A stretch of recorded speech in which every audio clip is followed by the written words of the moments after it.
In other news, Transparency International's 2026 report says corruption in Somalia has reached a systemic crisis, with public funds and humanitarian aid being diverted on a large scale, worsening the suffering of millions of displaced people.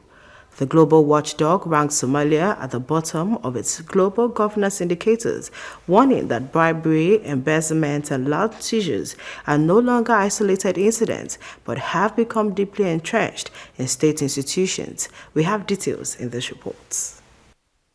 Local platforms described the scale of graft as looting that has spared not a single inch of Mogadishu. The report highlights a critical governance vacuum. Outgoing President Hassan Sheikh Mohamud dissolved the National Anti-Corruption Commission in year 2022 without establishing a replacement.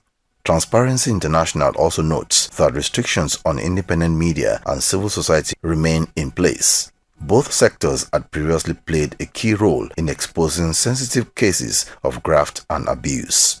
Among the most serious allegations cited and reports by international platforms, including BML Daily and Citizen Digital, concerning a Saudi-funded program to train armed forces in Somalia's Galmudug state outside any official declared framework.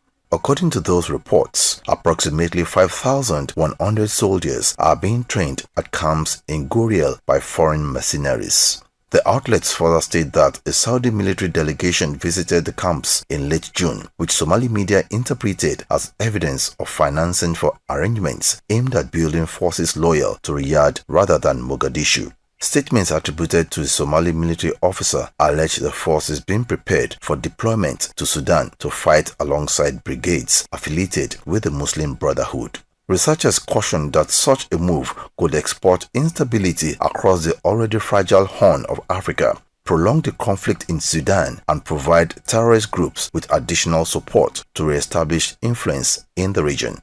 The report warns that international funds intended for development and counter-terrorism efforts are being diverted towards purchasing political loyalties and politicizing the armed forces. Transparency International says this poses a great threat to both Somali national security and broader African regional instability. According to the report, the diversion of humanitarian assistance is also directly worsening conditions for millions of displaced Somalis. Efforts to get reactions from the Somali federal government on the Transparency International findings on the allegations is yet to elicit comments.